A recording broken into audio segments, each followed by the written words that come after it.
Sige po, tumayo po tayong lahat. Batiin po natin ang ating katabi. At so 6 katao. Sabi mo sa katabi mo, 6. So high five ba natin, 6 katao. Kilalanin nyo naman yung hindi nyo kilala. At sabihin sa kanya, God bless ya. 6 katao, yes. And then we'll go directly sa atin pong prayer. Pagkatapos po natin na high five ang 6 katao, mag-group natin ang sarili natin into 3. Tagtatatlo po katao.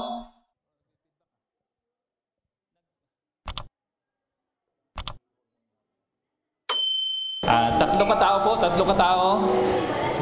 Okay naman, 3. Tatlo tayo katao. And then hold hands.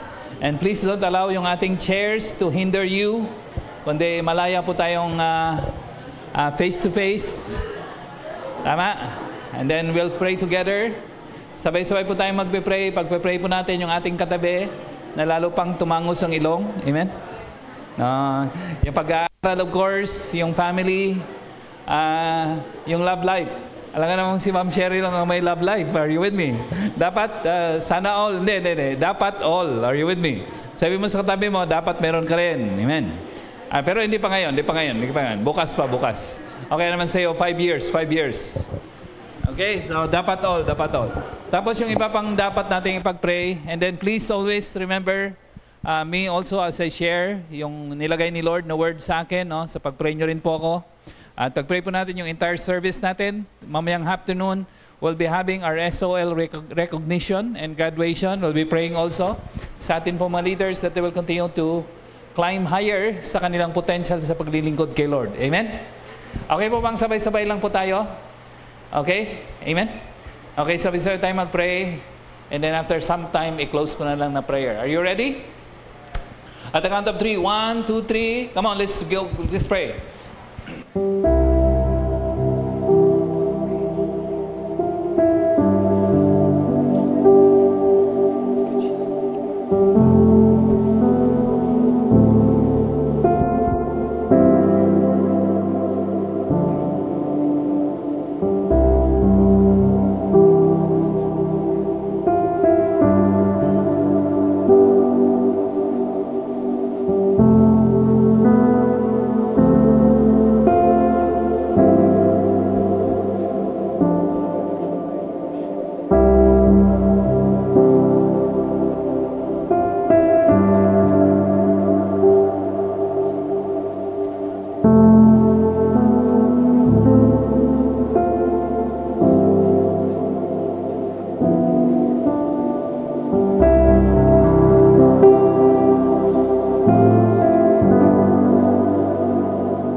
Panginoon, salamat po Lord sa opportunity na makapanalangin sa bawat isa.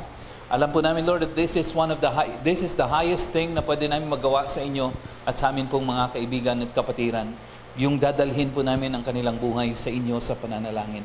Lord, tulungan niyo kami Panginoon at turuan na mananalangin pa more, na mag-grow sa aming pong pananalangin. Because Lord, when we work, but when we pray, you work sa amin pong buhay at sa amin pong kalagitnaan.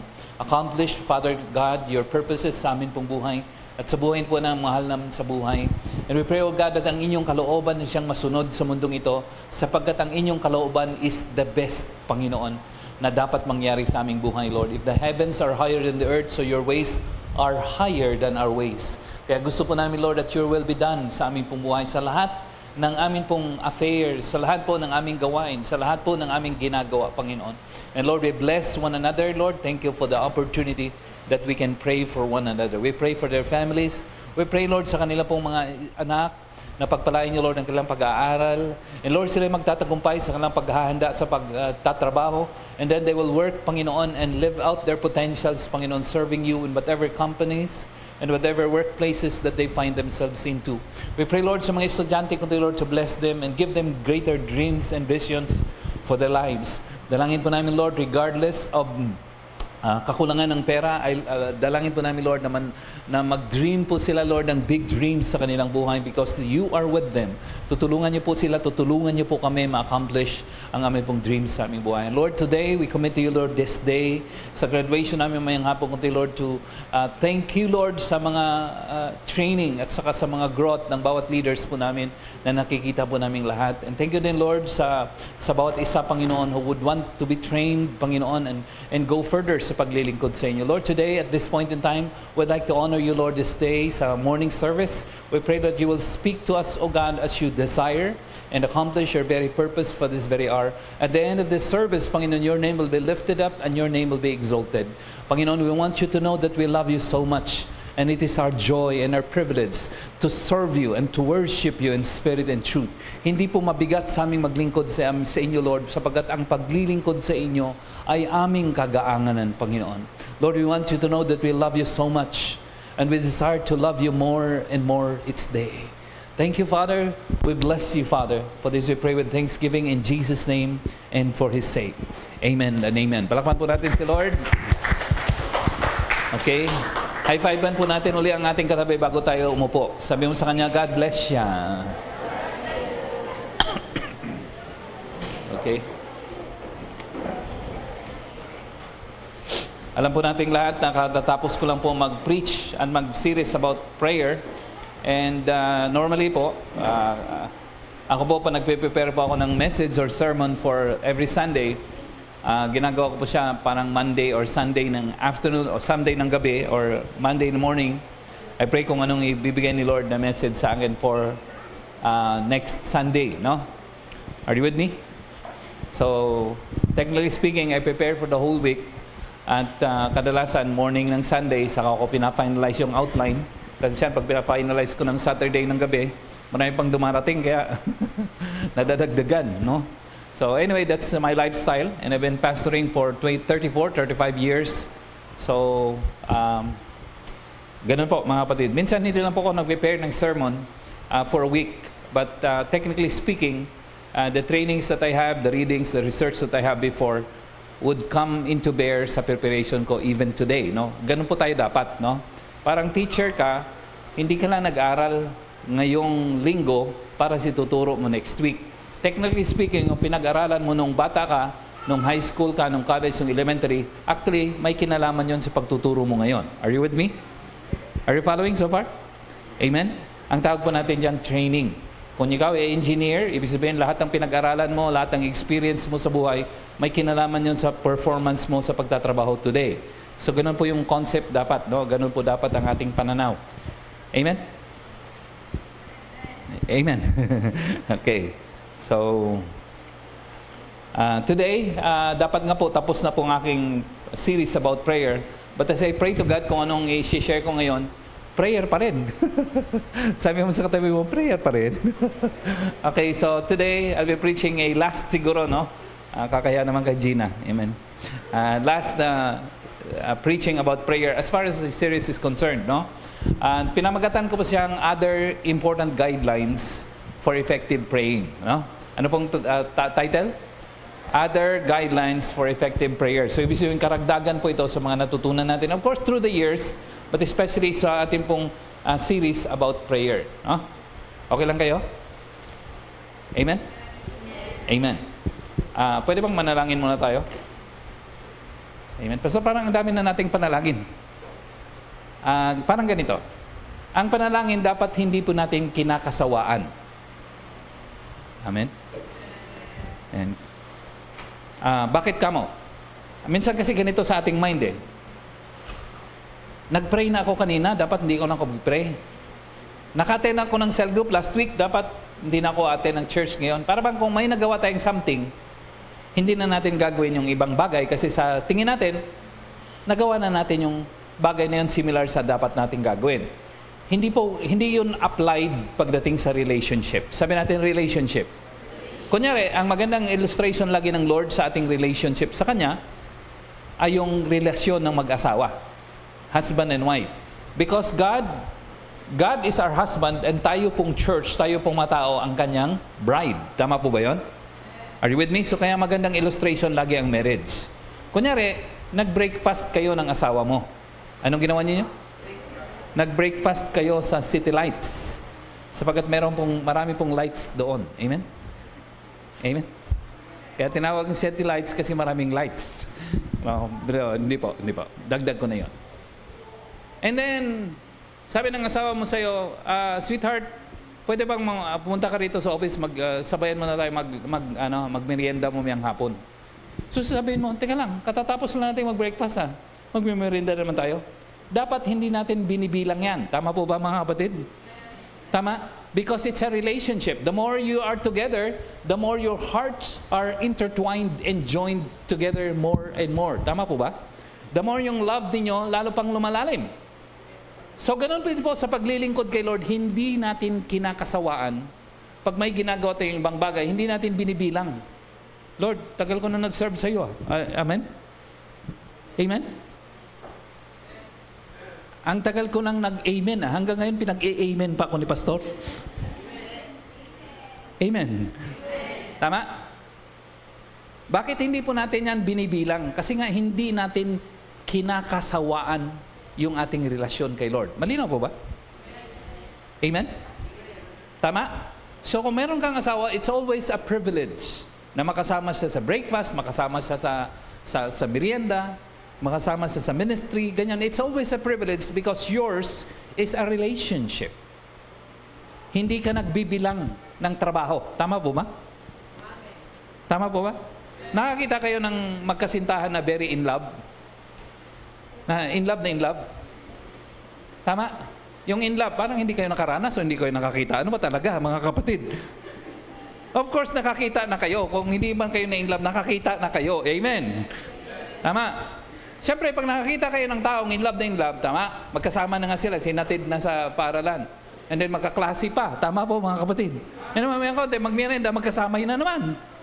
Tama? And then magkasabay sa nila, mamaya nag-lunch ka na ba? Nagte-text pa rin. Tama? O may nga po na doon kita abayangan sa gate. Teka lang.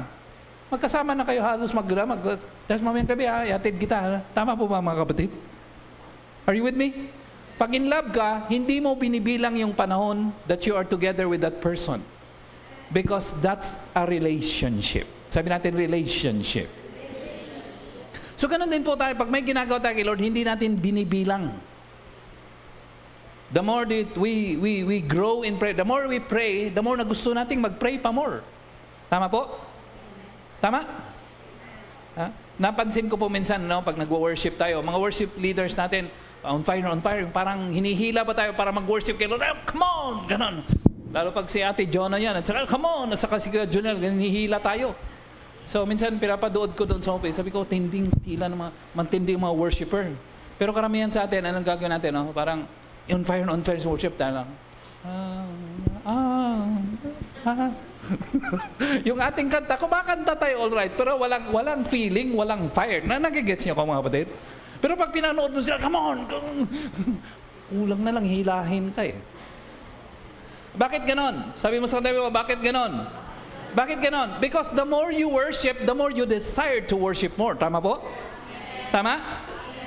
Alam mo kung bakit wala tayong gana mag-worship masyado? Hindi kasi tayo nag-worship sa bahay. Sabi mo sa katabi mo, ganon yun. Kaya pagdating dito, minsan na tayo mag-worship, kaya hindi tayo praktisado. Hindi sanay. Are you with me? Are you with me? Yung katabi natin, tumataas na, no!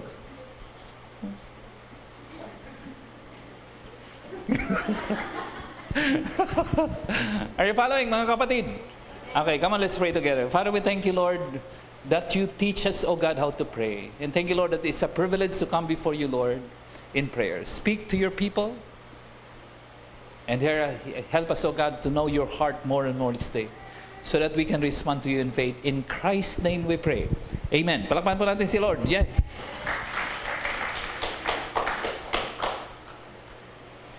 Nakalimutan ko, nag-pray na pala ako kanina. Nagpa-practice lang. Amen? Okay lang mga kapatid. Important guidelines for effective prayer. Number 1. Sige po, punta na po tayo. Basahin natin. 1, 2, 3, go. Prayer. Lakasan naman natin. 1, 2, 3, go. Prayer. And regular. So dapat ang prayer para lumalalim o nagiging mas effective, dapat intentional and regular. Nasabi ko kanina sa worship, yung observation ko, the more na nag-worship yung mga praise and worship team natin, talagang on fire sila. Samantalang tayo, are you with me? Are you with me? Yung tipo bang ang iba ng ang laki ng pagkakaiba ng passion eh. Di ba? Minsan napapansin ko si Mark. Pag-usapan natin si Mark, wala naman siya rito eh. Amen. Si Mark, member siya of course ng ating altar workers o kaya praise and worship team. Minsan hindi po sila nakaschedule na mag-lead. So nakikita ko minsan na dun sa likod, minsan naman nasa gilid, minsan naman nasa gitna. Pero nakikita ko, ganun pa rin siya mag-worship. Tama po ba mga kapatid? Amen? Kung paano siya nag-lead ng worship, ganun pa rin siya, on fire pa rin. Sabi ko, anong pagkakaiba ko na on fire sa pag-worship, samantalang ako na halos walang fire sa worship. Again, ang pagkakaiba noon, because he's always worshiping. Are you with me? While I was always eating. Amen. Yun ang pagkakaiba namin. Tama po ba mga kapatid? Kagaya ko rin kayo. Minsan wala rin kabay-buhay pag nag-worship. Amen? Improve tayo. Amen? Amen? Sabi mo sa time mo, improve tayo. Okay. Okay pa ba minsan kinokorek tayo? Amen? Huwag lang laging puro motivation ng encouragement, no? Dapat, kung may kinakailangan correct, dapat willing din tayong magpa-correct. Amen po mga kapatid? In fact, doon sa correction, doon tayo natututo ng gusto. Are you following? Tama po mga kapatid? Kaya mahalin po natin yung correction. Maganda para sa akin, pinakamagandang importanteng characteristics ng leader, teachability. Ano po pinaka-importanting characteristics ng leader? Willing to be taught. Willing to be corrected. Kasi hindi automatic nalalaman natin ang mga bagay-bagay. Malinaw po ba mga kapatid? Yung katabi mo, teachable yan. Sabi mo sa katabi mo, kaya tumatabi ako sa iyo. Amen mga kapatid. Para mahawaan yung aking kilay. Amen. Si Ma'am Cheryl, gusto ko yung marami niyang ano eh.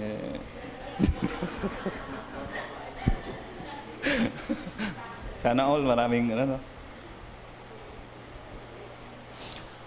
Regular and intentional. Mark chapter 1 verse 35. Buhay po ito ni Jesus. Basahin po natin at ang count of 3. 1, 2, 3, go. Very early in the morning, while it was still dark, left the house. Very early in the morning. Sabi natin, very early. Sa Middle East, na kung saan nandoon ang Israel, ang early is 4 to 5 a.m. Ano nakalagay? Early or very early? So pag sinabing maaga, pero pag sinabing mas maaga, tama? Ang tawag doon, madaling araw, ibig sabihin po, mas maaga pa siya kaysa sa maaga. Tama po? So kung ang maaga sa Middle East, sa Israel, ay nasa 4 to 5 a.m., ang very early means nasa 3 to 4 a.m. Tama po? Tama? Meron tayo dito na leader na ganyan po ang gising, si Ma'am Karen. Okay naman, tawag namin si Ma'am Kay. Ma'am Ki ba? Ma'am Ki. Amen? Sabi din sa restaurant, Ma'am Ki, nasan ka? Okay. Okay lang kayo? Parang hindi na kayo tumatawa sa aking joke. Hindi na pastor effective. Okay, baguhin ko na lang ron. Very early. Sabi natin, very early. Ibig sabihin po, si Jesus, disiplinado. Amen? Ibig sabihin po, makakagising ka ng maaga pag maaga kang natutulog. Tama? Tama po? Hindi ka pwedeng magising ng maaga ng madaling araw ka nang natutulog. Pwede magawa yan. Paminsan-minsan, 1, 2, 3 beses. Pero continuing, hindi mo siya ma-maintain. Tama po? Pero kung maaga kang natutulog, maaga ka rin nagigising. Ibig sabihin, si Jesus, disiplinado. Hindi kamukha ng katabi mo. Amen po, mga kapatid. Amen. Sabi mo sa kanya, improve tayo. Lakasan natin, improve tayo. So kung si Jesus early in the morning siya nagigising, ibig sabihin, early at night din siyang natutulog. Alam niyo ba, importanteng ma-maximize natin yung day? Sabi natin, maximizing the day. And to maximize the day, it doesn't start with the day itself. Maximizing our day starts with the night before. Are you following? Ibig sabihin, pinaplanuhan. So ako, kunyari, gagawin ko bukas, sinusulat ko na po yun nung gabi bago pa dumating yung bukas. That's how you plan. Amen? Yung sa atin po, karamihan sa atin, cellphone muna tayo bago natulog. Hindi po effective yun. Pag ikaw ay matutulog, magsa-cellphone bago matutulog, yung mata mo dapat na inaantok, hindi siya aantukin. Are you following? Are you with me? Kaya sa halip na may maintain mo yung oras ng tulog mo, hindi na. Kasi nag-cellphone ka pa. Sabi mo sa katabi mo, ikaw na naman ang topic. Are you following so far? Ano bang goal natin? Maka-cellphone ng marami? Maka-scroll ng marami sa cellphone? O ma-maximize ang ating buhay? Of course, alam nyo, ma-maximize ang ating buhay. So, hindi siya nagmamatch yung scroll ng scroll sa cellphone and maximizing our life. Magkasalungat po yun. Kaya dapat magdesisyon lagi tayo. Mag-scroll ba ako mag-scroll ng cellphone kung bago? Are you with me? Are you with me? Or i-maximize ko yung buhay. Napansin ko po, maraming tao busy. Bro, pwede ko magano, ay, busy po ako, pastor. Ay, busy po ako, pastor. Maraming tao, ang tingin nila sa busy, buds of success. Ano po ang busy? Para bang pag busy ka, automatic ang successful?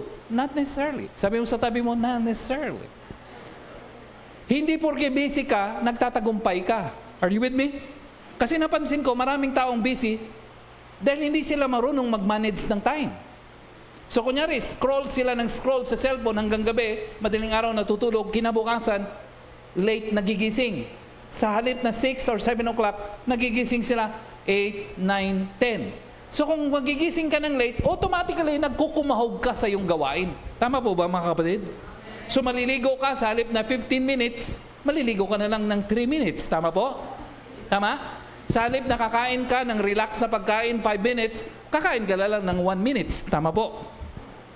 And then nagmamadali ka. Sa halip na naglalakad-lakad ka lang, palakad-lakad na parang naglalakad sa beach, parang takbo ka na ngayon. Tama po ba mga kapatid? Are you with me? At kung walang masakyan na jeep, mag-ukipag-unahan ka sa taxi. At kahit may nauna nang nakaabang sa'yo, inuunahan mo pa. Are you with me po mga kapatid? So pag tinignan mo yung ganong taong busy, akala mo matagumpay. Tama po ba mga kapatid? Not necessarily. Ano bang pinagkakabisihan natin? Kadalasan ang pinagkakabisihan natin, yun nga dahil hindi natin na-plano at na-manage yung ating time. Are you following so far? So dapat hindi natin ipangangalandakan yung pagiging busy. Dapat anong pinagkakabisihan mo? Yun ang magandang tanong. Sabi mo sa tabi mo, yun o. Anong pinagkakabisihan mo? So ako, pinaplano ko yung araw kasi gusto kong ma-maximize yung araw ko. Tama po ba mga kapatid? Are you with me? At dahil napaplano ko yung araw ko, the day before or the night before, hindi po ako laging nagmamadali. Bibihirang nagmamadali. Tama po ba mga kapatid? Because you know your purpose. You know your goals. You know your activities to accomplish your goals. So hindi ka laging nagmamadali. So ang pagiging busy is not a badge of honor. It's a sign that you are not handling your time well. Amen. Amen. Nakita niyo si Jesus, malamang si Jesus kung i-picture ko, naglalakad lang siya paggising, naglalakad lang siya. Hindi na siya nag-a-alarm clock. Are you with me? Are you with me? Disiplinado eh. So naglalakad siya, nandun siya, may time siya sa prayer, malamang, nandun siya, nakaluod, time prayer. Disiplinado ang kanyang buhay. Nakaschedule. Tama po ba mga kapatid? Yun yung tinutukoy ko. So ang prayer to be effective, hindi yung pag naisipan mo ng prayer, nag-series si pastor ng prayer, saka ka magkukumawag, 5 hours yung prayer. Amen, mga kapatid. Mamayang konti, 5 minutes na lang ang prayer. Kasi hindi mo na may maintain eh. Hindi siya nagiging discipline. Dapat nagiging discipline. So dapat po, kunyari, ang prayer, hindi mo siya pinapalago ng bigla. Kasi pag pinalago ng bigla, hindi nasusustain. Parang kamukha ng jogging, di ba? Wala kang exercise, hindi ka nagwo-walking, hindi ka nag-exercise, and then tatakbo ka sa 10K. Are you with me? Are you with me? 10K marathon. So ano ka nga? Nakapunta ka, pero hindi mo ma-maintain yung discipline of running. Malinaw po ba mga kapatid? So dapat ganon, palaguin, pag may gusto tayong palaguin siya unti-unti. Are you with me? Are you with me? Kung exercise unti-unti, tapos palaguin mo. Nagsimula ka sa 5 minutes, okay lang po yun mga kapatid. Magsimula ka sa small, okay lang po yun. Small beginning is good. And then palaguin mo siya, 10 minutes, 12 minutes, 15 minutes, 20 minutes. Tapos hindi mo napapansin, nag-grow na siya at nami-maintain mo because it has become your discipline. Sabi natin, discipline. Malinaw po ba yun mga kapatid? Are you with me? Pagpunta sa church, mahalaga ba ang pagpunta sa church? Yung iba sa atin, pagpunta sa church minsan, once a year. Are you with me? Yung katabi mo, hindi. Mas malago yan. Once a month yan. Amen. Dapat hindi. Dapat once a week. Sabi natin, once a week. Anything na mahalaga, laging regular yan. Anything na mahalaga, laging regular. Prayer, mahalaga? Kaya regular. Pagpunta sa church, mahalaga? Kaya regular. Pagkain, mahalaga?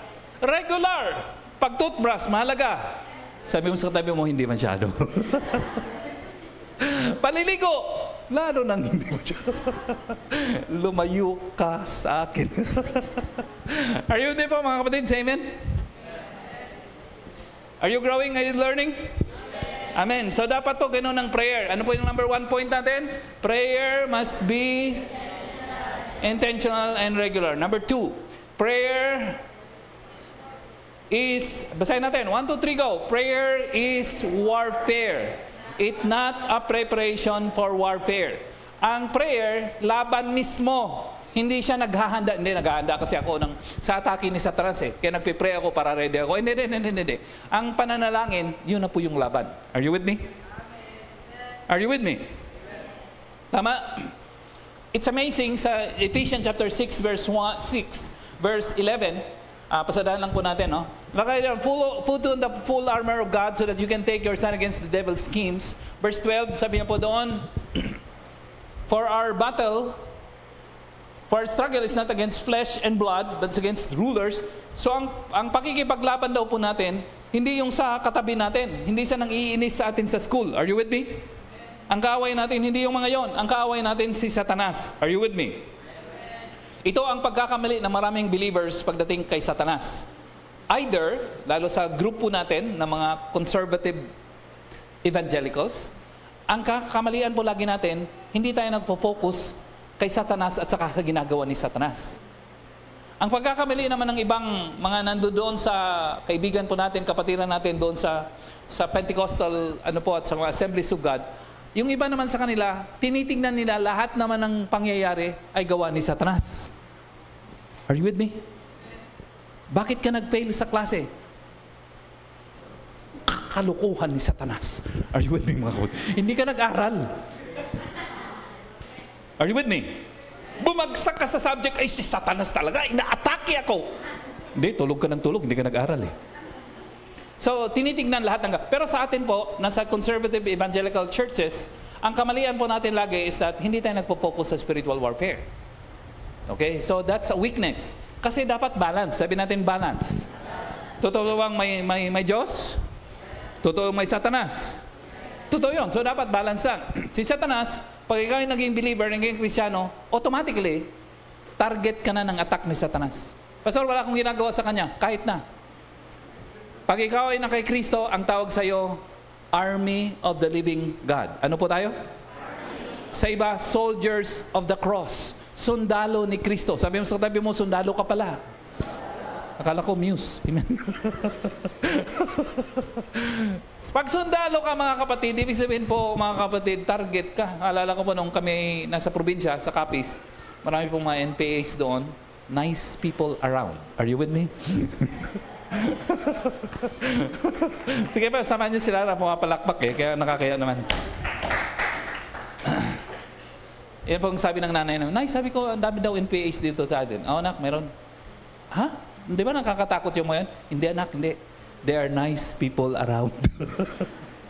Sabi ng nanay ko. Anyway, baka may iba pa tayo eh. Amen? Check niyo po ang katabi mo. Are you okay? Sabi mo sa kanya. Nasaan tayo mga kapatid? Parang kinalaman sa preaching natin. Nasaan na ba ako? Yeah. Thank you very much. Kailangan ko kayo. Amen? Salamat naman sa tulong niyo paminsan-minsan. Amen? Okay tayo, hindi naman kayo nag-amen, hindi naman kayo tumutulong. Amen?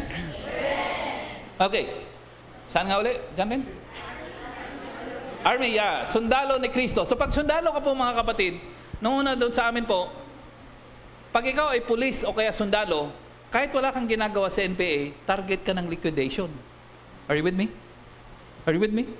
So kahit nagta-traffic ka doon, wala kang ginagawa sa civilians o sa ibang mga tao, wala kang nag-regal, minsan target ka pa rin ng attacks. By being a soldier of the Philippines, you are target of the enemies of the Philippines. Tama po ba yun mga kapatid? Are you with me? Kahit wala kang gagawin kay Satanas, automatically target ka ni Satanas. Bakit? Anak ka ni Kristo eh. Sundalo ka ng Diyos. Sa uniform mo na hindi mo nakikita, are you with me? Automatic yan mga kapatid. Nag-a-attract yan ng galit ng enemy. Nagigets po? Are you with me? Tama? Kaya hindi natin alam, hindi natin sinasadya, may attacks tayo marami. Ang families natin may attacks, tama po? Spiritual attacks. Are you with me? Tama? Bakit? Magtataka kung bakit? Normal. Because sundalo ka. Ang mga tinatarget ng enemies of the state, hindi lang sundalo mismo, pati yung pamilya nila. Nagigets po?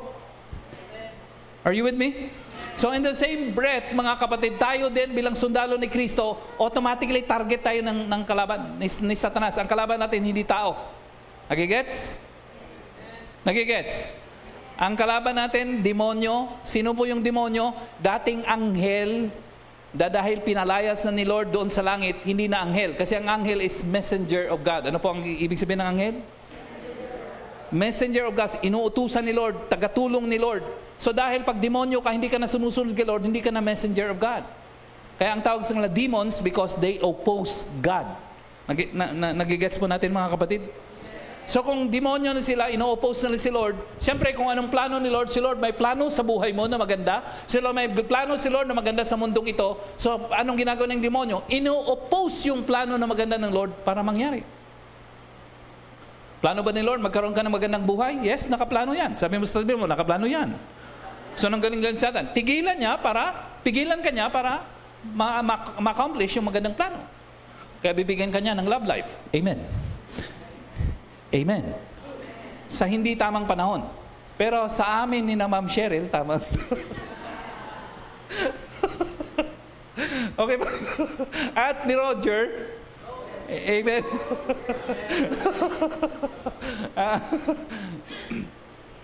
Dapat, nagla-love life na sila. Amen?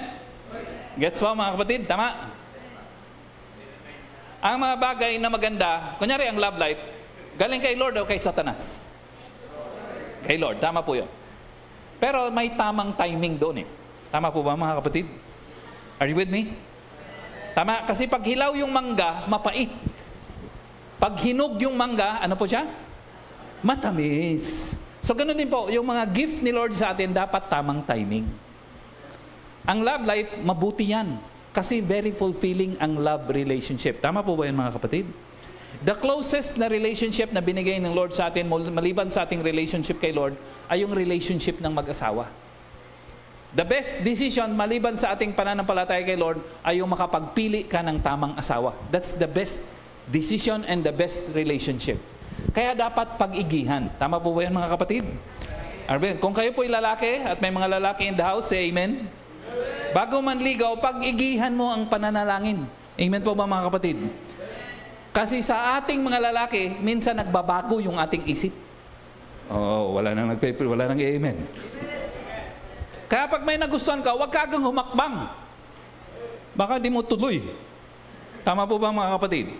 So pag humakbang ka, itutuloy mo yan. Kaya bago ka humakbang, pag-isipan mo muna at pag-pray mo munang maigi. Are you with me? Tama? Walang amen. Tama, mga kapatid. Are you with me?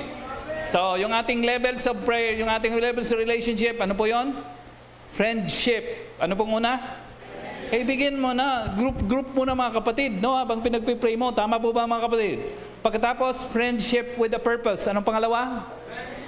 So, nakikipagkaibigan ka, pero pinagpipray mo. Tama po ba mga kapatid? Are you with me?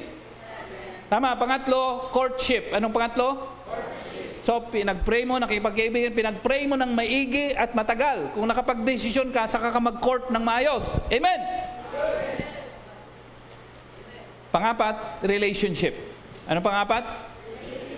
Panglima, marriage. Yan po yung stages natin sa relationship. Malinaw po ba mga kapatid? Are you with me? Okay, pastor, estudyante pa ako pero in love ako. Huwag ka muna mag-court. Pinapayo natin, huwag muna. Bakit? Pinaghahandaan mo. Kasi ang ating relationship o panliligaw, hindi siya panliligaw, hindi siya end yung panliligaw. Ang end ng panliligaw, marriage. At ang marriage, lifetime. Malinaw po ba yun mga kapatid? Because it's a lifetime, pinaghahandaan ng maigi. Nasabi ko po, ang pinakamaganda, pinaka-the best na relationship ay yung una relationship natin kay Lord at pangalawang pinaka-importanting relationship natin bilang mag-asawa. Tama po ba mga kapatid? So, highest siya maliban sa relationship kay Lord. Because it's highest, pinaghahandaan mo ng maigi. Malinaw po ba yan mga kapatid? Matagal na po akong pastor, nakita ko po, talented na young person, lalaki, talented and beautiful na babae, dahil nagkamali lang sa pagpili, nahirapan, hindi na maximize yung buhay. And sa palagay ko, that's the reason why Satan is attacking us sa ating love life. Nagigets? Kasi alam niya, pag nasira yung ating love life, mahihirapan yung ating paglilingkod sa Kanya. Malinaw po ba yun mga kapatid? Pero God is a God of restoration. Tama po ba mga kapatid? Ako, meron akong, ang past ko, may kamalian ako sa area ng love life. Pubuti na lang si Lord is a God of second chances. Amen po ba mga kapatid? Nire-redeem niya yung ating kamalian. So ngayon, madalas po ako nagtuturo sa relationship. Expert ako dito sa area na ito. Why? Marami din po akong pagkakamali. Mabuti na lang si Lord is a God of restoration. Amen po ba mga kapatid? Sabi mo sa katabi mo, may pag-asa tayo. Okay lang tayo mga kapatid? Amen? Anong number na po? Number 3. Prayer, basahin natin.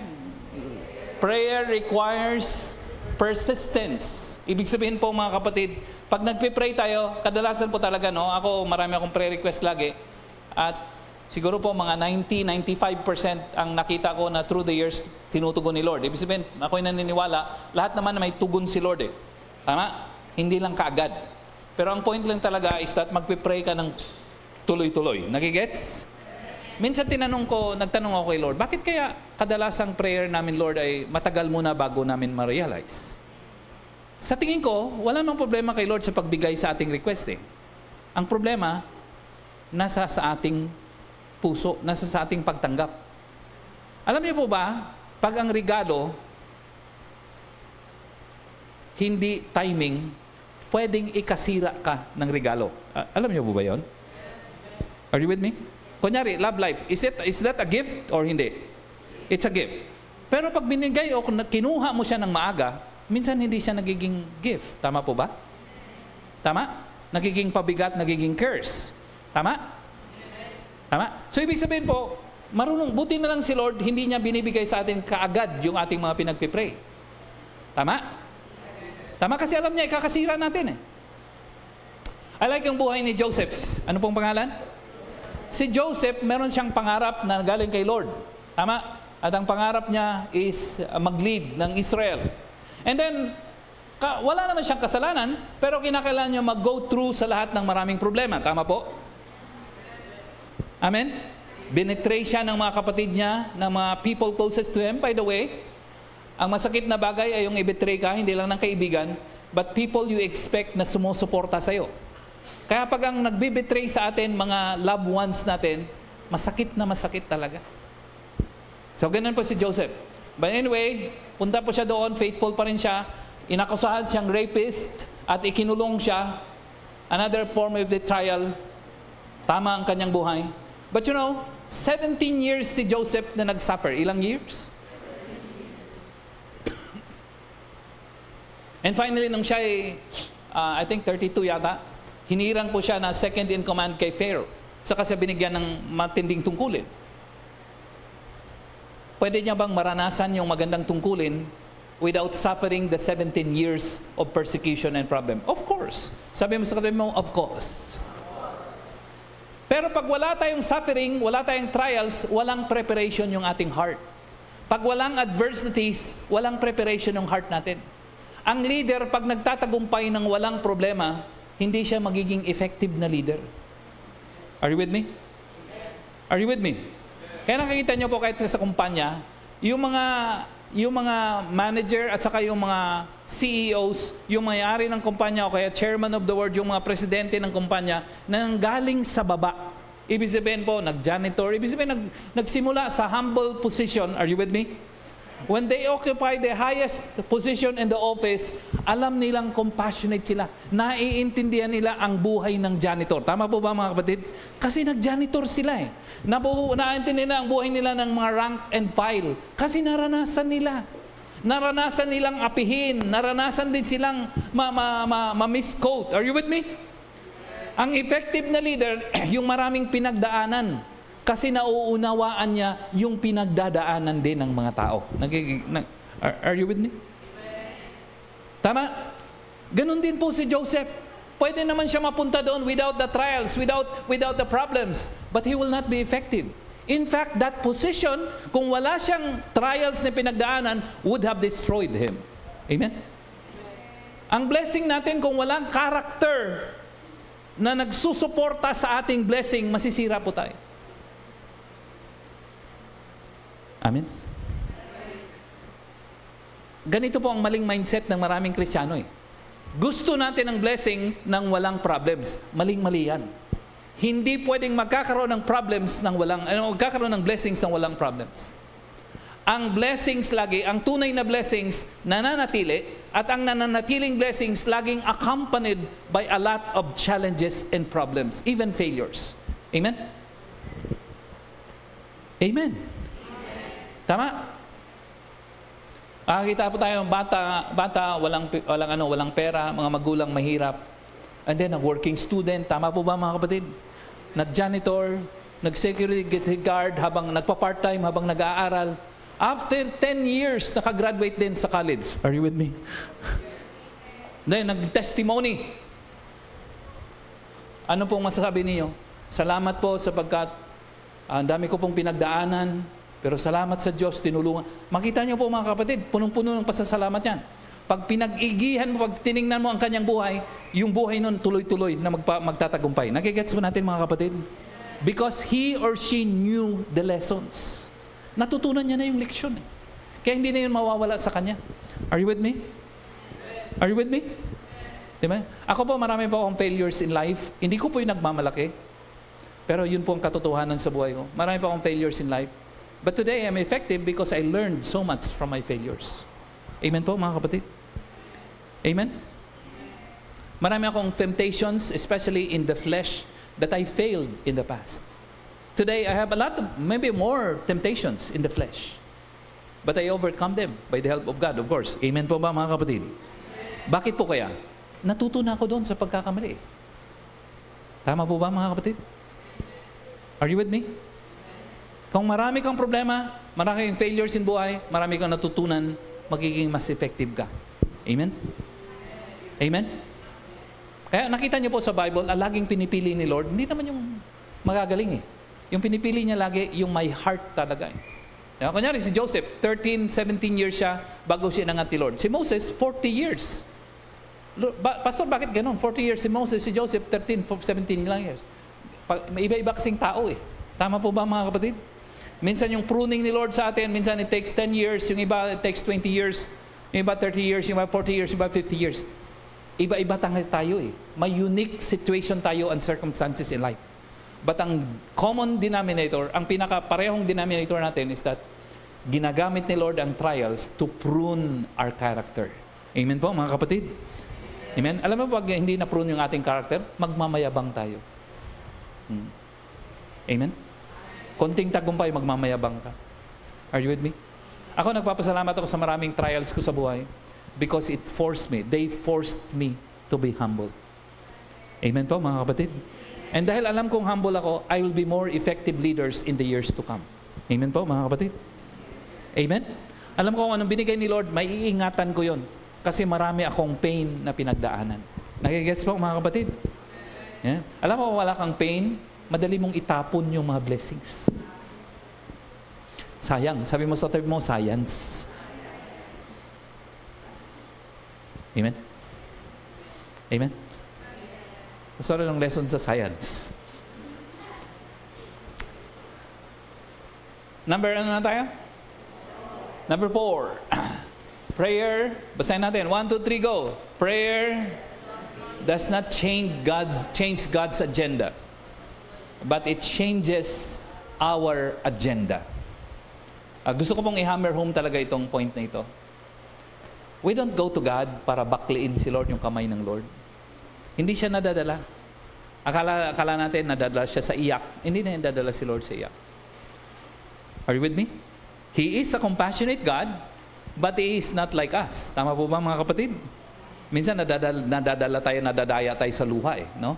Madali tayong maawa. Yung pala, minamanipulate tayo ng tao. Tama po ba yung mga kapatid? Are you with me? Pag-usapan natin si Aya, wala siya rito. Makabawi ako. Pag nandito siya, ginagawang illustration, nagagalit sa akin eh. Ay, wag niyo akong sumbong ha. Minsan gagamitin ko siya morning, kina-afternoon magagalit sa akin. Daddy, illustration na naman daw ako kanina. Ay, wag kayo magsumbong. Lalo ka na pa. Amen?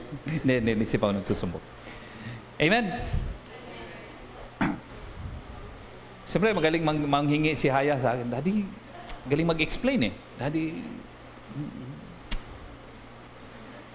kahit wala kang pera, makakapag-produce ka. Ganon siya kagaling. Amen po. So katagalan natutunan ko na yung mga style niya. Sabi ko, nak, ang galing ng ano mo ah. Ang galing ng request mo eh. Nung umiiyak ka, kaso lang walang luha eh. Umiiyak walang luha. Tayo po kasi namamanipulate tayo minsan dahil sa luha, dahil sa circumstance. Si Lord hindi siya namamanipulate. Because He sees our hearts. He knows our minds. He knows our thoughts. Kaya hindi mo siya mamanipulate. Sabi mo sa tabi mo, never. Sabi sa katabi mo, nunca. Yun po yung Espanyol. That's Spanish for never. Nunca. Kung bakit ko alam, kasi yun ang ekspresyon ng nanay ko. Amen? Nunca! Kuna na nga eh. Na ano yung nunca? Pag-aralan mo. Okay lang kayo mga kapatid? Never nating mamanipulate si Lord. Sabi natin, never. Lakasan, never. Ang prayer doesn't manipulate God. Ang prayer doesn't even change God or change His opinion.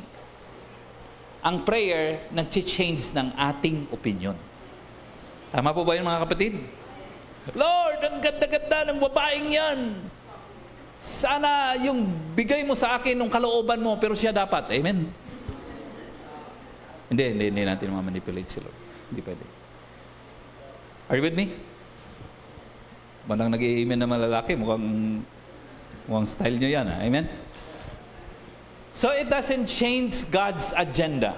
It changes our agenda. Makita niyo po si Jesus, Luke 22 verse 42, nagpray siya doon sa Garden of Gethsemane. Saan nagpray? Garden of Gethsemane. Sabi niya, Father, if you are willing, if it's your will, sabi niya, take this cup from me, referring to His crucifixion and death on the cross of Calvary. Mamamatay na po siya, 100% human and 100% God siya during that time. Ano po siya? 100% human and 100% God. Ibig sabihin po, Diyos siya, pero tao din siya. So bilang tao siya, natatakot din siyang mamatay. Nasasaktan din siyang mamatay. Are you with me? Kaya sabi niya, Lord, pwede bang hindi na ako mamatay, pero ma-accomplish pa rin yung redemption ng mga tao doon sa cross ng Calvary? Sabi ni Lord, hindi pwede. Are you with me? Sabi niya sa akin, Lord, palipasin mo ito, wag na lang akong mamatay. Yun pong tinutukoy niya. Take this cup away from me. But not my will be done, but your will be done. Are you with me?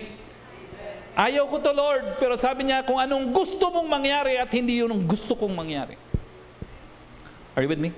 Nung bata pa lang ako, siyempre tinuturuan na kami ng tatay kong pastor about sa Bible. Tinuturuan kami about end times. Anong tinuturo? Kung anong mangyayari sa huling araw. So nakita ko po, nung pinag-aaralan namin yung end times, medyo challenging yung mamuhay sa end times. Maraming persecution. Kaya nag-pray ako kaagad. Kinabukasan, Lord, sabi ko, sana ako'y mabuhay na hindi ko maaabutan yung end times. Amen. Amen. Parang ako'y mabubuhay nung bago magka-end times. Amen. Pinag-pray ko talaga yan, mga kapatid. Matagal, pinag-pray ko talaga. Pero mukhang hindi sinagot ng Lord. Alam po ninyo na nasa end times tayo. Tama po ba, mga kapatid? Are you with me? So, hindi yung kalooban ko ang nasunod, kundi yung kalooban ng Diyos. Bakit yung kalooban ng Diyos? Malamang may gamit ako sa end times. Are you with me? Are you with me? Malamang malaking gamit ni Lord. Salamat sa opportunity. At kung bakit kayo narito, malamang may laki din ang gamit nyo sa end times. Amen po, mga kapatid. Kung bakit hindi si Pastor Kibuloy ang yung pastor, amen po, mga kapatid. Amen? Malamang may gamit ka rin sa end times. Tama po ba, mga kapatid? Are you with me? Kasi natatakot ako sa end times. Ang daming problema sa end times, ang daming temptation sa end times. Pero by the way, pag ginamit tayo ni Lord sa isang bagay at kung saan tayo gagamitin, He will provide a way. He will provide a strength for us to overcome and to succeed in our assignment. Sige, lakasan nyo ng palakpak. Yes! Bakit ang agenda ni Lord masunod kaysa sa ating agenda? Sabi niya sa Isaiah 55 verse 8 to 9, sabi niya, for my thoughts are not your thoughts. By the way po, mga kapatid, huwag na tayo mag-evaluate sa mga bagay-bagay based on our knowledge lang. Kasi mas higher. Lagi po ang tao, di ba? Tatlong klase ng tao. Lagi kong po ulit-ulit sinasabi kasi importante. Tatlong bahagi ng tao. Ano po yon? Spirit, soul, and body. Ano po? Spirit, soul, and body. So karamihang tao, ang inuuna, body. Pagkain. Tama po. Pakiramdam. Yung ibang tao naman, mas matalino, ang inuuna, yung mind. Ibig sabihin yung nag-aaral ng maigi, nagbabasa ng maigi, very good yan. Pero ang mind ay kalagitnaan yan, ang pinaka-importante yung spirit. Are you with me? Because the Lord doesn't deal with us primarily through our mind. The Lord doesn't deal with us through our flesh, through our physical body. The Lord especially deals with us through our spirit. Bakit kamo? Because God is a spirit. So dahil God is a spirit, He deals with our human spirit first. Are you with me? And that should be the order. So, kunyari, kaya nga, kay Jesus, mahalaga, una niyang kinakausap, hindi yung trabaho niya, unang ginagawa, hindi yung trabaho. Una niyang tinatrabaho, yung instruction ni Lord. Because nakikinig siya sa Holy Spirit. So, ang Holy Spirit mag-speak sa ating spirit, ito yung gusto kong gawin mo for the day. Yes, meron ka ng set ng agenda na gagawin mo, pero ang gusto kong priority ito. Yung ibang agenda mo, wag mong gagawin. Are you with me? Are you with me? Okay, babaguhin ni Lord. So maganda kung nandun yung instruction. Kasi pag may instruction ni Lord, may kalakasan ka, gagawin yung kanyang instruction. Are you with me? Kunyari, ito ang direksyon ng Lord sa'yo. At nagpupumilit ka na papunta rito. So kahit anong persa mong pamumunta dito, the more na nagagawa mo yung paggawa mo ng iyong kalooban, the more na lumalayo ka sa kalooban ng Diyos. Are you with me? The best thing that you can do for yourself is to follow God's instruction and to follow God's direction. Tama po ba, mga kapatid? Kahit mabagal yan, it's a step towards the direction that God has meant and planned for your life. Malinaw? Malinaw po. So hindi yan sa bilis. Nasa direction yan. Tama po ba, mga kapatid? Tama po. Isang missionary na mayamang missionary, anak po siya ng parang sa British Empire noong unang panahon, parang duke, no? Parang almost anak ng hari, no? Mga importanteng tao doon sa kingdom. So, ibig sabihin, mayaman sila. Pero ang ginawa niya, nung siya'y lumaki, hindi siya nagsilbi sa hari. Hindi siya nagsilbi sa palasyo. Ang ginawa niya, nag-missionary siya. Anong ginawa niya? Nag-missionary. Ang pangalan niya is si David Livingstone. Anong pangalan? David Livingstone. And he quoted, ito po yung kanyang sinabi na nag-register sa akin early nung ako ay nasa sa pastoral ministry, bago akong pastor. Nabasa ko po ang kanyang diary, nabasa ko ang biography niya. Ito yung quote na nag-register sa atin. Sabi niya, I would rather live in the jungles of Africa in the will of God than stay at the throne of England out of the will of God. Are you with me? Ulitin ko po, dandahan para masulat niyo po. I would rather stay in the jungles of Africa in the will of God. Sabi niya, mas gugustuhin kong manatili sa gubat ng Africa. During that time, may mga cannibals na nangangain ng tao. Are you with me? Are you with me? Ibig sabihin, willing siyang ibala sa baril, so to speak, no? Are you with me? Willing siyang mamuhay sa napaka-difficult na situation, including risking his very life. Pero basta yun ang kalooban ng Diyos. Kaysa sa marangyang pamumuhay na hindi kalooban ng Diyos. Are you with me? Are you with me?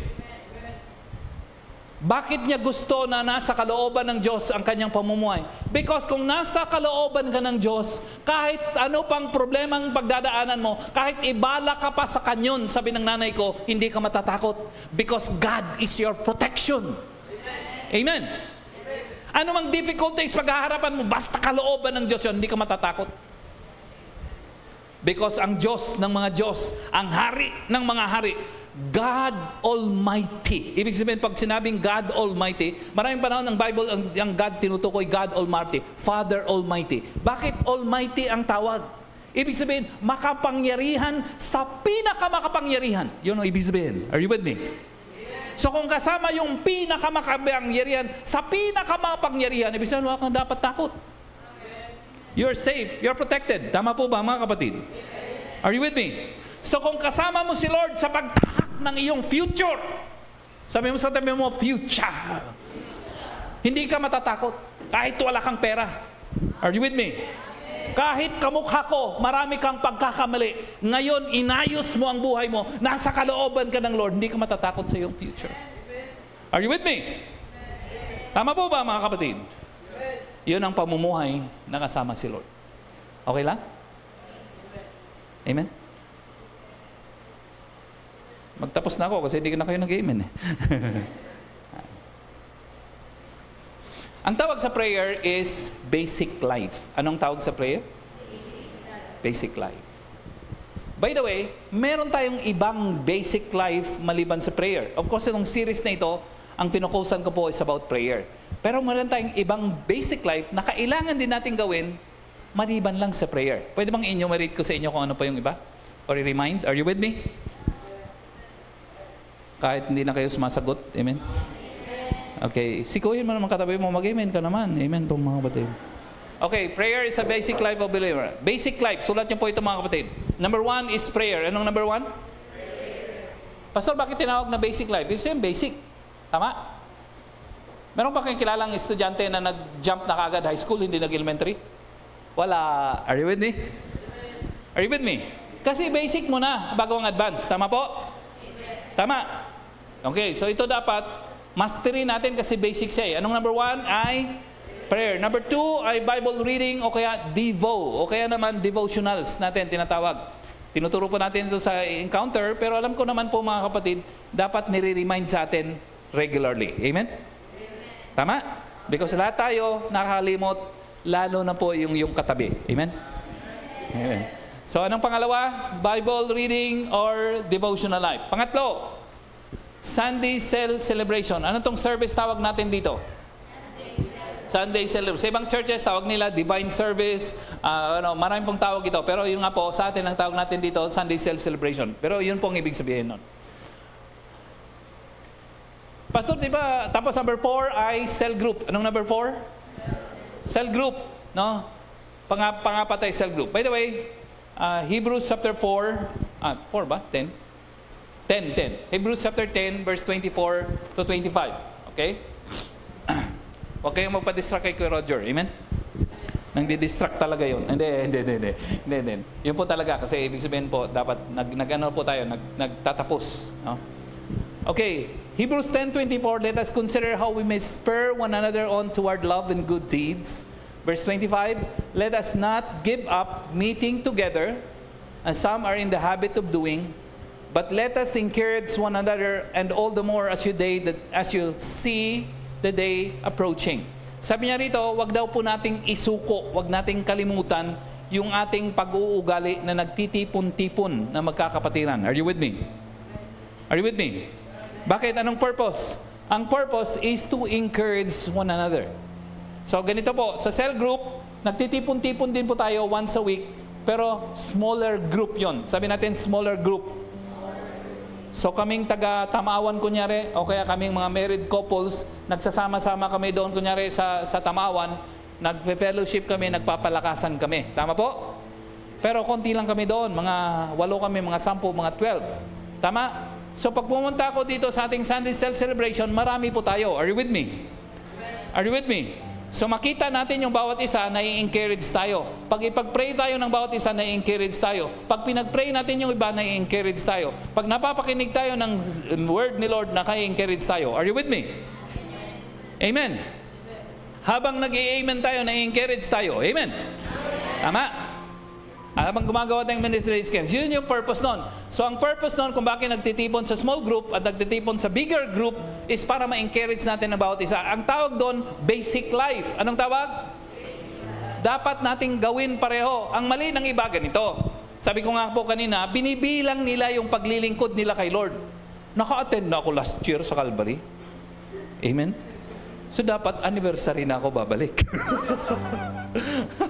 Alam niyo po, pag ang gagawin natin na hindi regular, hindi mo mapapakinabangan. Tama po ba mga kapatid?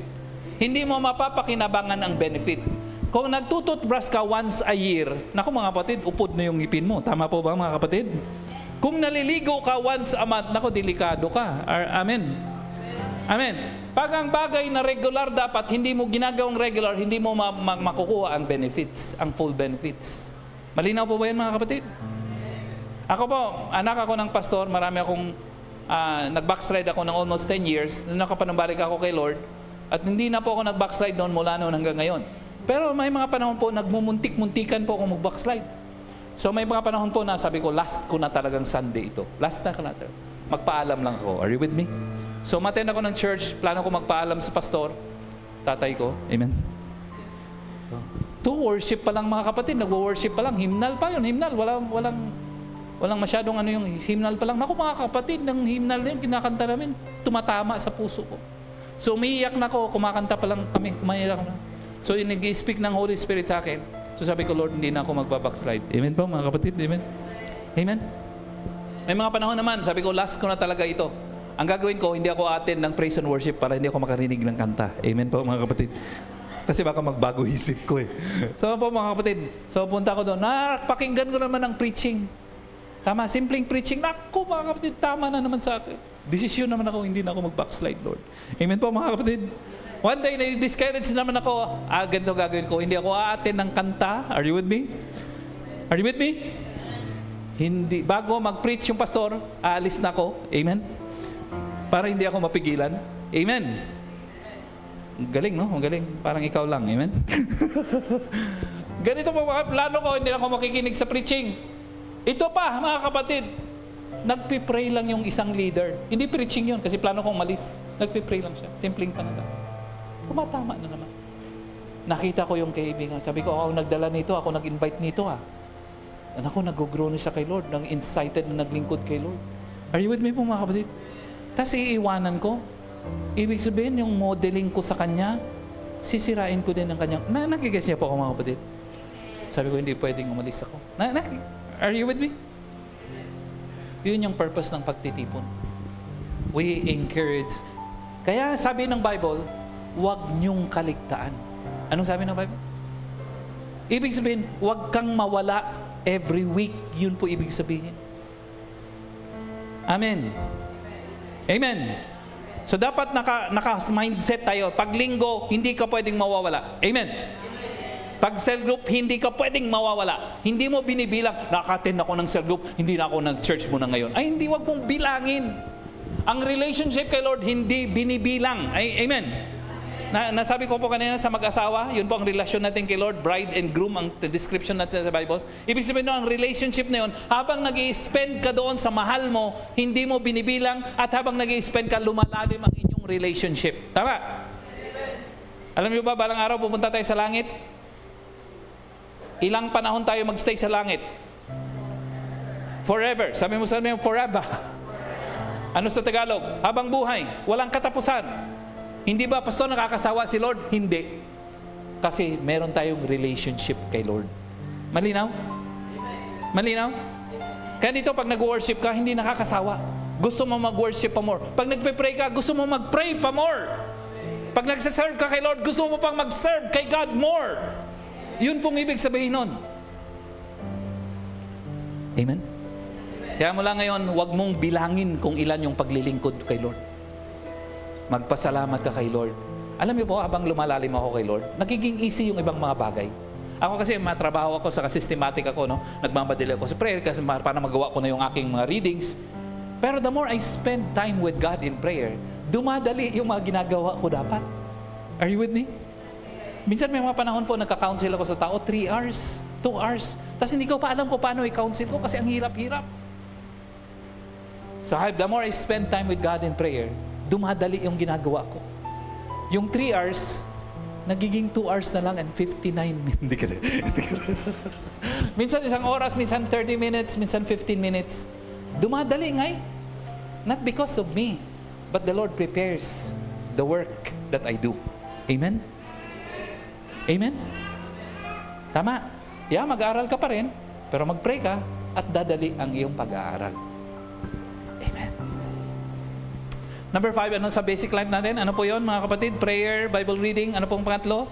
Sunday cell celebration. Pang-apat ay cell group. Number 5 ay training.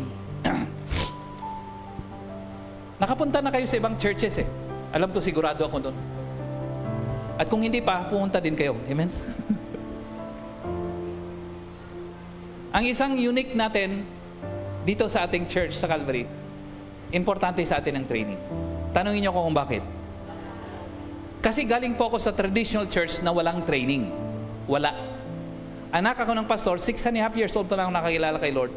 At alam kong marami talagang potential ko. Kung na-sustain lang sana talaga yung potential ko, baka matindi yung ginawa ko ngayon. Hindi ko biniblame yung aking tatay, hindi ko na-blame yung nakaraan. Of course, I learned from failures. Pero ang point is this. Kung meron lang discipleship sa amin, malamang hindi na ako nag-backslide.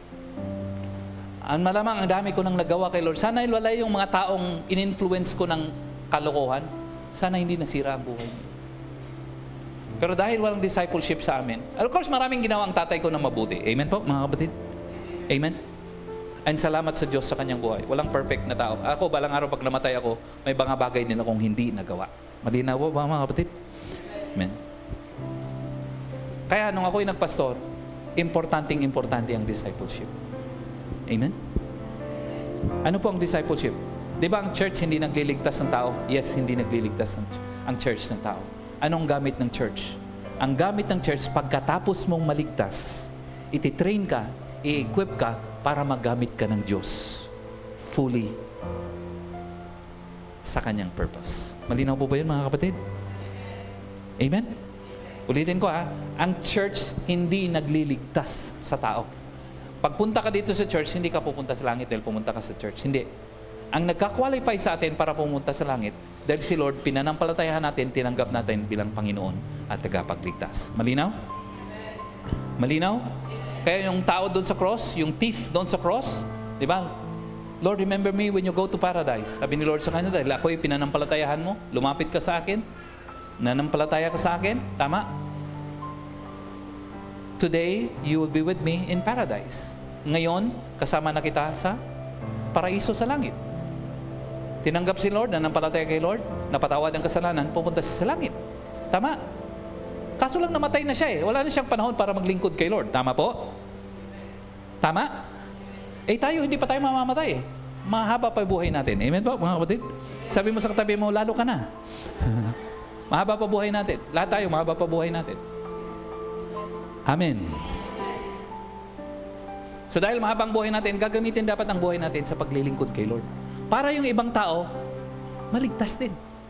At para yung ibang tao, mag-grow at ma-disciple din. Bakit sila dapat mag-grow at ma-disciple? Para sila din ay magligtas ng ibang mga tao. Yun pong ibig sabihin nun. Amen? Are you with me? Romans chapter 12 verse 1 and 2. Magtatapos pa ko dito. Pwede bang tumayo tayong lahat para mapilitan akong magtapos? Amen.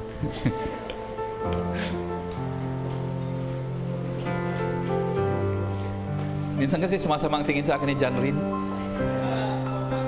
Napansin mo, bro? Napansin mo. Yeah. Romans chapter 12 verse 1. Therefore I urge you, brothers, in view of God's mercy, to offer your bodies as living sacrifices, holy and pleasing to God. This is your spiritual act of worship. Number 2, verse 2. Basahin natin sabay-sabay. Dahan-dahan, malakas. 1, 2, 3, go. Do not conform any longer to the pattern of this world, but be transformed by the renewing of your mind. Then you will be able to test and approve God's will is His good, pleasing, and perfect will. Importante para sa akin sa verse na ito, yung phrase, transformed by the renewing of your mind. Ano po yung phrase na yon? Mabago completely ang iyong buhay dahil nabago ang iyong pag-iisip. Baguhin ang iyong pag-iisip, mababago ang iyong buhay. Ang best na illustration about transformation ay yung caterpillar na naging butterfly. Ang caterpillar is uod. Ano po ang caterpillar? Uod po siya, gumagapang po siya sa marumi, no? Gumagapang siya. And then one day, nag-decide po siya na ibalot niya ang sarili niya sa mga leaves ng kahoy. So, nandun po siya ng 3 weeks, yung iba 4 weeks, yung iba 5 weeks, yung iba 7 weeks, yung iba 9 weeks. And then after that, may transformation na mangyayari. So, mula sa uod, napapalitan into a butterfly. Yun po yung best na illustration about transformation. Are you with me? Are you with me? So dati nakagapang, nung paglabas niya sa butterfly, hindi na siya nakagapang. Puminsan-minsan humahapon siya, pero hindi siya gumagapang. Naglalakad, yes, pero hindi siya gumagapang. Lumilipad na siya kadalasan. Pag tiningnan mo yung uod at ang butterfly, magkaiba mukha. Are you with me? Are you with me? Malaki ba? Halos hindi mo na makikilala talaga eh. Iba yung uod, yaki. Are you with me? Are you with me? Gusto niyang uod na ulam? Yaki, mga kapatid, tama? Pero yung butterfly, wow! Sabi mo sa katabi mo, wow! Ganyan po ang example ng transformation. Ibig sabihin po niyan ganito, mga kapatid. Mula sa makasalanan ka, papunta ka sa impyerno, wala kang silbi, makasalanan ka, niligtas ka ng Lord at hindi ka lang niya niligtas dahil nanampalataya sa Kanya, tinransform ka niya sa pamamagitan ng discipleship. Are you with me? Tinransform niya yung mind mo, yung heart mo, tinransform ka at ngayon hindi ka na uod, hindi ka na makasalanan.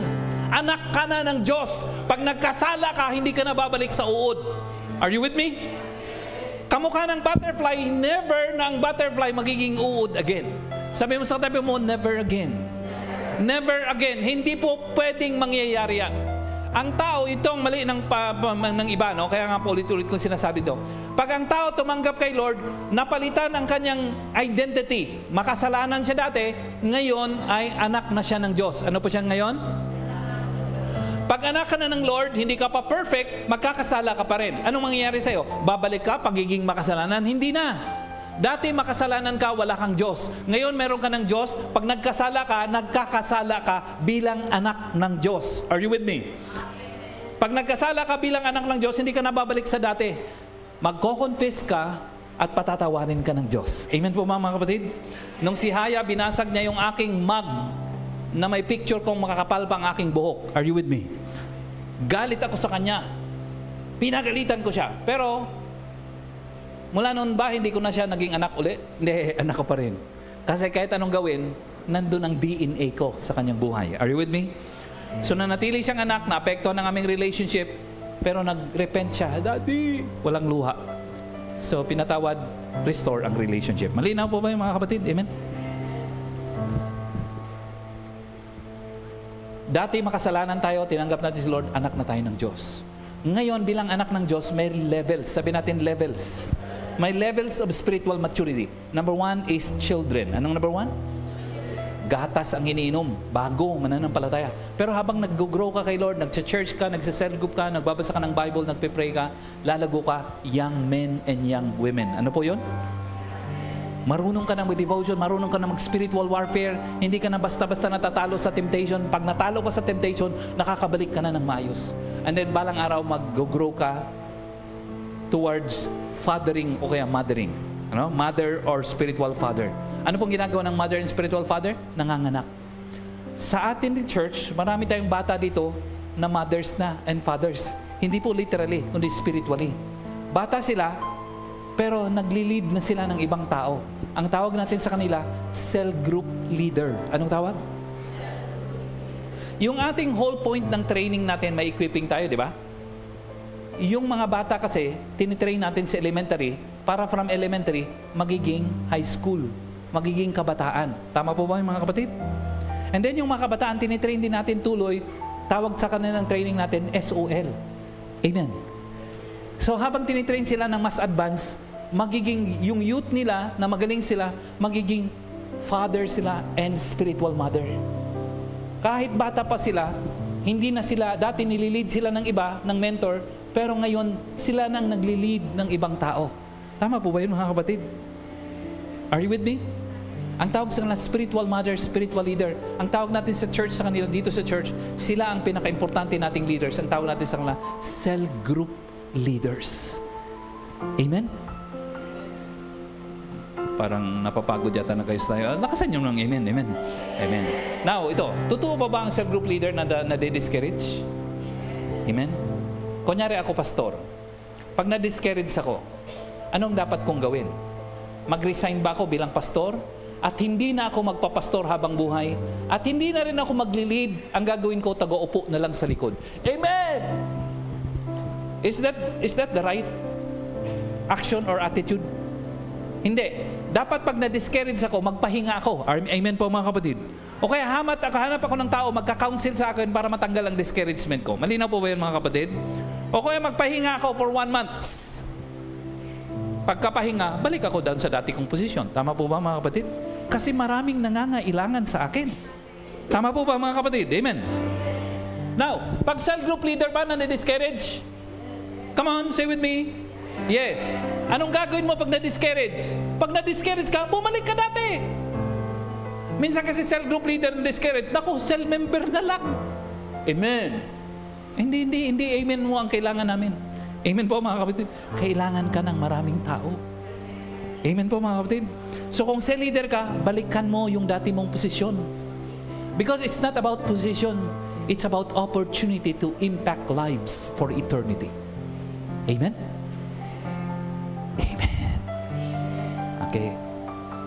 So yung iba sa inyo na-discourage, normal na nade-discourage. Minsan bumabagsak, minsan normal na bumabagsak kasi tinuturuan ka eh. Tama? Pero wag mong i-relinquish yung calling ng Lord sa buhay mo. Amen? Amen? Pag nagkasala yung anak ng Lord, hindi na siya magiging anak ng dyablo. Hindi na. Tama po? Anak pa rin siya ng Lord. Nagkasala lang. Pero pag kinonfess, balik ulit ang relationship. Tama po? Pag leader ka, hindi ka na dapat babalik sa pagiging member. Are you following? Mananatili kang leader. So kung kayo ay naging leader na discouraged pero naapektuhan ng paglilingkod mo kay Lord, today, sabihin mo kay Lord, Lord, nga, lahat tayo nakakalimot eh. Pero kaya naglalagay si Lord ng message sa mga pastor para sa ating lahat. Tama po ba mga kapatid? It's God's love of saying to you, anak, I love you so much. Hindi kita pababayaan sa ganyang kalagayan mo. I send word to you so that you can restore and resume yung paglilingkod mo sa akin. Alam mo bakit anak? Hindi lang ako matutuwa na naglilingkod ka, kundi marami pang taong wala pa sa akin. Ikaw ang gagamitin ko para maabot sila. Amen po mga kapatid? Amen? Pwede bang palakpakan po natin si Lord? Yes. So today, sabihin natin kay Lord, Lord, ano po, yung basic life ko, nakakalimutan ko yan. Huwag na lang ako mag-confess kay Pastor. Sa'yo na lang, Lord. Amen po mga kapatid. Baka pagalitan pa ako ni Pastor. Amen. Ayaw nung pagalit, no? Hindi. Lord, nakakalimutan ko. But today, Lord, masteran ko yung basic life.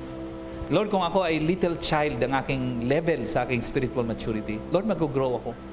Mag-encounter ako Magpe-pre-encounter ako, magpo-post-encounter ako. Amen po, mga kapatid? Amen? Yung sinasabi ni Pastor na training, magte-train ako para mag-grow yung aking spiritual life. Amen po, mga kapatid? Ngayon, ako youth sa aking spiritual life, pero patuloy akong training, yung mga advanced training na sinasabi ni Pastor, yung mga SOLs na yan, na ang alam ko, kinakain yata yan. Amen, mga kapatid? Hindi. Pinag-aaralan yan. Pagpupuntahan ko yan, yung mga training na sinasabi ni Pastor para magiging spiritual mother and father ako. Kahit ako'y kabataan, gagamitin ng Diyos ang buhay ko para mangalaga ng mahalagang kaluluwa para sa Kanya. Amen po, mga kapatid. Amen. Pastor, na-discourage lang ako pansamantala. Amen po, mga kapatid. Na-discourage lang ako saglit. Amen. 10 years lang naman, Pastor. 10 months, Pastor. 10 months. 10 months. Amen. Ang mahalaga hindi yung pantaon. Ang mahalaga yung natutunan ko. Amen po, mga kapatid. Amen. Amen. Amen. Sige po, palakman po natin si Lord na. So una, mangangako tayo kay Lord. Lord, yung basic life na sinasabi ni Pastor, gusto ko nang i-master ko na yan. O, hindi ko kakaligtaan yan. Prayer, devotional, ano yan? Sunday cell celebration, come on. Sunday cell group, ano po yung pang-aplima? Training. Pastor, Lord, gagawin ko na yan. No? Salamat at ni-remind mo ako kasi mahal mo ako. Sige ba?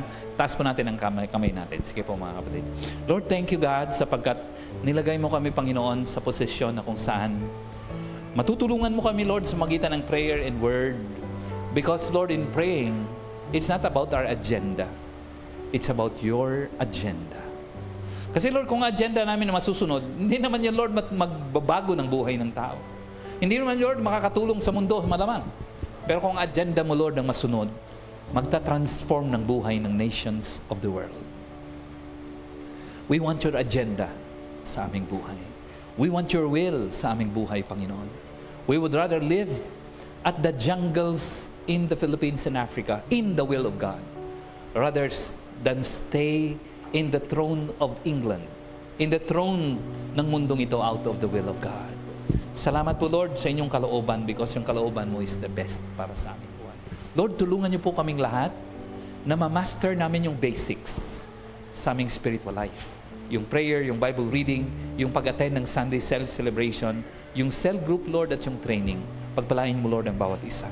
Sige po, babaan na po natin ang ating mga kamay. Maaaring kayo po ay na-discourage in your life. Maraming potential, but na-discourage kayo. And then, tumigil kayo pansamantala.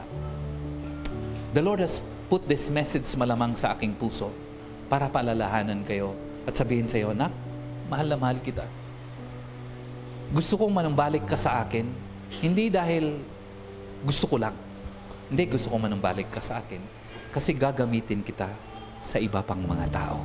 Are you with me? Maybe you've been discouraged at one point or 2 points or ilang points sa buhay mo. But the Lord has reminded you today. Anak, please come back.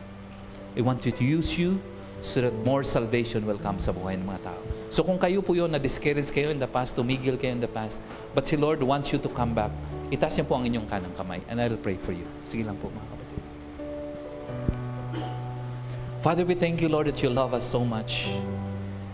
Anong mabuti po sa inyo, Lord, you are not only the God of second chance or second chances, but third, fourth, fifth chances, and minsan, Lord, 100 or even 1,000 chances. Habang hindi natatapos ang mundong ito, meron po kaming pag-asa. But Lord, hindi na po namin naaantayin na matapos ang mundo, baka hindi po namin naaabutin yun. Ang gusto po namin gawin, habang na-realize po namin, Lord, ang plano nyo sa aming buhay, we will immediately join you in your plan to change this world. Lord, what a privilege na gagamitin nyo po kami. Dati, Lord, ginamit nyo kami para kami mag-grow sa aming spiritual life, sa aming basic life. Pero ngayon, Lord, gagamitin nyo kami bilang leaders para tumulong sa ibang basic life ng mga tao na mag-grow din, ma-disciple din sila, magamit ang kanilang buhay to win more people and to disciple more people. Lord, that's a wonderful privilege. And so, Lord, today, we will go back to your calling sa aming buhay. Lord, patawarin nyo kami sa aming discouragement, sa aming pagtitigil-tigil. But Lord, today, thank you for your message and thank you for your word. Lord, we want you to know that we love you so much. Deep in our hearts and in our spirits, ang cry ng aming puso is that we want you, we love you, and we want to serve you. Lord, restore them, Lord, in your presence. Restore them in your calling. Restore them in your ministry. Because you are a God who is not only a reconciling God, but a God who offers chances, more and more, and opportunities so that we can get back to serving you again. Thank you, Lord, sa buhay ng mga leaders na ito. Maaring kaming mga mentors nila nagkulang sa panalangin sa kanila. Patawarin niyo rin po kami, Lord, sa aming pagkukulang. Lord, we pray that you would restore them and use them again to serve your purpose until the end. Sige po, babaw na po natin ang ating mga kamay. Maaring napunta po kayo rito as a guest o kaya bisita. At bago po ako magwakas sa panalangin, gusto ko nang bigyan ng opportunity ang lahat. Kasi ang paglilingkod kay Lord, napakaganda po yon. Pero bago po talaga tayo maglingkod kay Lord, dapat yung unang desisyon na makilala mo natin, na paghariin mo na natin si Lord sa ating puso bilang Panginoon tagapagligtas. Diba yung isang tinuro niya sa Bible ni Jesus na prayer? Sabi niya, Our Father who art in heaven. Alam niyo po yung Our Father na yon, hindi niya tinuro yun sa multitude, sa lahat ng tao. Tinuro ni Jesus Christ yun sa mga disciples. Kaya sabi ko nga po, yung prayer na yun, hindi po dapat Lord's Prayer. Ang tawag doon, Disciples Prayer. Anong tawag? Kasi prayer ng disciples yun. Ibig sabihin, hindi lahat ng tao pwedeng tumawag kay Lord na Our Father. Because si Lord, Creator. Sino po si Lord? At ang tao, ang kanyang creation. Ibig sabihin, creation tayo ni Lord. Tama? Ang creation, hindi nagsasabi sa Creator, Father. Hindi. Ang nagtatawag sa Father, yung anak. Tama? Tama po? Pero gusto ni Lord na kahit kaya ay creation because we're created in the image of God, gusto niya magkaroon tayo ng relationship sa Kanya. Are you with me? At yung relationship na yun mag-isisimula pag si Lord pinaghari natin, i-welcome natin sa Kanyang puso, sa ating puso bilang Panginoon na tagapagligtas. Sumaring napunta kayo rito at sa inyong pong pagkaisip, pagka-evaluate, parang never nyo pa si Lord na pinaghari sa inyong puso bilang Panginoon tagapagligtas. Kung kayo po yun, why don't you invite the Lord in your life today as Lord and personal Savior? O kaya naman kamukha ko po, in-invite ko si Lord sa aking puso bilang Panginoon tagapagligtas. Early in life, 6.5 years old ako. Pero nag-backslide po ako kasi hindi ko naintindihan pala yung ginawa ko. Hindi ko naintindihan na pala pag in-invite ko si Lord ang Panginoon sa aking buhay mula noon. Tama? Hindi pala religion yung sinamahan ko, hindi pala church, kundi personal na relationship with God. Kaya nag-backslide ako, but at 19 and 20 years old, naintindihan ko itong sinasabi ko sa inyo. Kaya pinaghari ko siya muli, no? Tinanggap ko siya muli. This time, naintindihan ko na bilang Panginoon tagapagligtas. Mula ng time na yun, ako ay 20 years old, hindi na po ako nag-backslide hanggang ngayon. At mukhang hindi na mag-backslide. Amen po mga kapatid? Kasi naintindihan ko ang role ni Lord sa aking buhay. So today, maring kayo kamukha ko po, tinanggap nyo rin si Lord, pero for whatever reason, hindi nyo po fully naintindihan. And it's okay. Ang mahalaga po, ay gawin po natin pag ating fully naintindihan. So, maaaring hindi nyo pong maintindihan dati, tinanggap mo siya, pero ngayon, as I explain, mukhang malinaw na malinaw sa iyo. At gusto mo si Lord paghariin bilang Panginoon tagapagligtas from now on in your life. So, kahit alin kayo doon, kung hindi pa po niyo si Lord natanggap, o kaya natanggap pero hindi sapat ang knowledge, but you want to receive Him today, why don't you ask Him to come into your life as your Lord and Savior? Pagbilang ka po ng 3, kung kayo po ay ready na si Lord paghariin sa inyong buhay, I want you to raise your right hand so that I can pray for you habang ako magtatapos sa ating panalangin. Okay po ba yan? Bilang na po ako. 1, 2, 3. Yes, yes, yes. Lakasan naman natin pala pa. Yes. Salamat po. Salamat. Lakasan po natin. Yay! So, ganito gagawin natin. Magwawakas tayo sa prayer. Mamaya sa ating huddle, kayo po, alam naman po ng mga mentors nyo at mga friends ninyo, bibigyan nila po kayo ng booklet, no? Nagsusulat po kasi ng mga next na gagawin ng tao pagkatapos yung makilala kay Lord. Nagsulat po ako ng ganyan para magabayan po namin kayo. So, bibigyan kayo ng ganyan, kaya tayo may huddle para mag-guidean kayo. Okay lang po ba yun? So, salamat ha. Palakpakan po natin ng marami ang si Lord maghari sa mga. So, mag-close ako sa prayer. After that, kakanta po tayo. Pagkatapos natin kanta, mag-huddle muna tayo doon para mangyari yung sinabi ko po. And after that, uwi kaagad tayo mamaya at kumain ng marami. Amen? Okay, palakpakan po natin si Lord as we pray. Father, we thank you, Lord Jesus, that you love us so much. Thank you, Lord, for your word today. Bless and dismiss us, O God, after ng aming huddle with joy and exhilaration sa aming mga puso. Lord, we want you to know that we are so grateful for your life and for what you have done sa aming buhay. And thank you, Lord, for the opportunity that we can worship you in spirit and truth. We can hear your word and we apply your word sa aming buhay para ang aming buhay ay aangat, matatransform at magiging pagpapala sa maraming tao. Sa pangalan ni Jesus, Amen.